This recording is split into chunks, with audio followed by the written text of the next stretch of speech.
Hello everyone, welcome to Peter Does Games! And we are back with FHM6. Last time we got through the original loading screen. Yay! Let's go ahead and continue now. Now that it's gone through it once, this won't take anywhere near as long to load everything. Trust me? Come on. Don't do this to me again.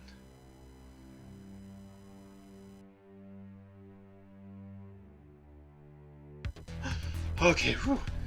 Thankfully that didn't take too long.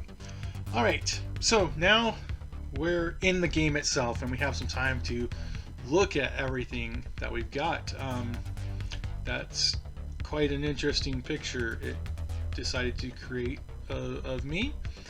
I almost look exactly unlike that picture, so there you go. Anyway, first things first, we are on the Manager Home tab, as you can see here. And we got some news here saying Rantanen seems to be out of shape. That's not very nice. He was injured for quite some time. He's back, and he got 4 points in his first game back. But this actually is going back in time to September 18th. Looks like, well, technically the 17th. That's right up there. Let's go ahead and look at the emails that we've got here. So first, welcome to Colorado. And the Colorado Avalanche organization would like to welcome you as the team's new general manager. The contract will pay you $1,950,000 a year over a 2-year term. So there you go. We have $82 million to work with a current payroll of $74 million there. And they suggest we look at the team's roster, depth chart, and personnel to get familiar with the organization. We'll do that in a second. It does say the trade deadline is February 24th, and the salary cap is $81 million, with a salary floor of $60 million. So there you go. I'm sure you can read it as well. Now, one of the things I should point out about this game is it does tend to be mainly just reading a lot of stuff. Yeah, that's actually the whole game. So you read the stuff and you click buttons. It's pretty straightforward, except that there's a lot of stuff. So like we can go in here and check out the NHL entry draft that Alan Heppel has done for his evaluation of. We got lots of names in here, and if you want to take the time to go through it, you can see there's a lot of people with, mainly low-end abilities to start with. I mean, they are entry draft level, but some with some pretty good potential, going up to 5E. And why do they call it E when everywhere else it's like stars? I don't know. But you can see here, talent is currently 1 star with the potential being 5 stars, or 1E and 5E. So there you go, consistency. Let's go back to the Manager Home really quick, and now that we've looked through this, we can see this is Western Conference. I'm assuming if you're looking at this that you know at least a little bit about hockey. Otherwise, you probably wouldn't care about this game in the first place. And you can see over here, we've got a bunch of PES games. So that's like postscript that we'll be doing. The first one's going to be against Carolina, and you can see today no game, tomorrow versus Carolina. So today we've got time to do whatever we want, pretty much. But what I'm going to do is I'm going to check out Carolina really quick, because they're going to be our next opponent, and you can see here lots of things that appear on the screen. We can see their cap hit if we want. Why we would care about that, I don't know. It doesn't affect my cap hit at all. But here you go. You can see that they've got a bunch of 2, 3, 2-star players and stuff. One good one down here. Sebastian Zaho. he's got 4 current stars with the potential to be 5 stars, but he's only got a C in school. So, you know, it is what it is. We can also go here and look at their contracts if we want to do that. And we can check the lines. That's what we want. So they have nobody doing anything on their lines. So you know there's that. So let's go switch back to our team. So and we, as you can see, also we've got nobody on our lines or anything. And we got tactics and you know, things like that. So basically, there's a whole lot of tabs here. That's a lot. Good news. Everybody is fit. They're 100% fit.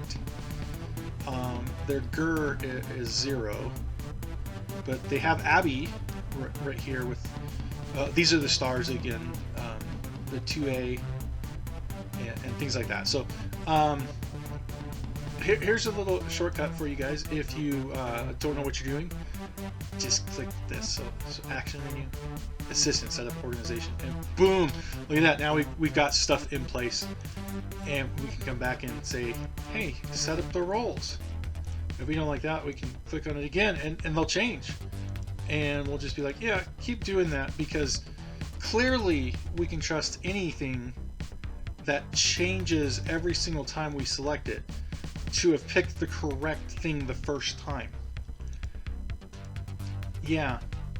So anyway, if we don't like that, we can just clear and we can go back in and we can do this all day long if we wanted to. So I'm going to stop there though, because look, it wants Landeskog to be a garbage collector. Now Landeskog is many things, but he does not collect garbage. Let's go into here. So we click on this, and now we can pick something else that will have him being. You can see his rating is 14 as a garbage collector, but he can be a screener and a power forward, up and down winger. Those are all better than what he does as garbage collecting. So I kind of think that we want lots and lots and lots of goals. And if you ever watched a game, then you'll know Landeskog's actually currently injured. But if he was playing, then I'm sure that he would probably do good as a screener on there. So we'll do that, and let's go back to the lines. Now McKinnon, he's a pretty good perimeter shooter. We can leave him as that. Rantanen, Dangler. And if you don't know what this means, you can always come in here. It says he's the kind of player who has very little interest in helping out defensively. Right? He'll linger up near or past the blue line when his team is defending, hoping for a long pass or miscue by the opposing defenseman. So we can also go and say, hey, he makes a good sniper. He's a good perimeter shooter. And we can go through here and we can see, this two-way forward is his best. So we'll put him on his best for now on there. Let me get back to the lines here. So now we've got the first line set up. And here we can see Makar, point shooter. He does that a lot in real life. He's currently well on the way towards the Calder. I'm hoping he gets it. If not, that would be sad. So, and then we got Gerard here. He's a mobile defenseman, so I guess that means he's from Alabama. But you know, whatever. These there's people like McDonald and Connaughton here who are kind of in here because at the start of the game there were some injuries for the Avs. Ian Cole, for example, was injured. So to keep with the realism, they bring up somebody like McDonald. We can see by clicking on him. Oops, I just removed him. I know what I'm doing. Don't worry. This is all part of the plan. Where was he? There we we'll just drag him back over here. Okay. So there we go. Now we can see. This is kind of more information about him. He sucks at goalie, as you can see, which is probably why he's a defenseman instead. So we'll go back here. So this is going to be our first line. Second line with Nichushkin, Kadri, and Comfer. Kadri's doing really well, so I see no reason to change this, even though in real life Donskoy is probably, you know, up there. Burakovsky was doing pretty good until he was injured. Calvert was doing really well until he took a puck to the head. And actually, as I'm looking at this, I'm like, this is pretty much everybody who has been injured so far this year for the Avs. Yeah, so anyway, the game is really cool because you can go in and, you know, click on things. You can change these numbers. This gives how many minutes you're expecting each line to play, things like that. Let's go over to the goalie starts, because we want to. Do we want to start the hottest goalie? We'll have minor importance for that, so we'll set that up. Doesn't really matter. Best rested. And we do want to alternate the goalie, so we'll put that up to the max of 4. Don't need to start after a shutout. Start the best goalie. We'll do minor on there. That looks okay. Stick with the starter during the playoffs. Yeah, we want to do that. And then let's lock it to prevent the AI from changing my choices. And then we'll tell it to use our settings. So yeah, and then as we come through here, I like what it's picked. Yeah, like that too. Like that. Yeah. I don't need to read any of that because this video's been long enough for now. The next video that I do on this, we will hit the continue button and actually begin to do things within this game. But for now, let's go ahead and save for. Oh, son of a! I forgot about this.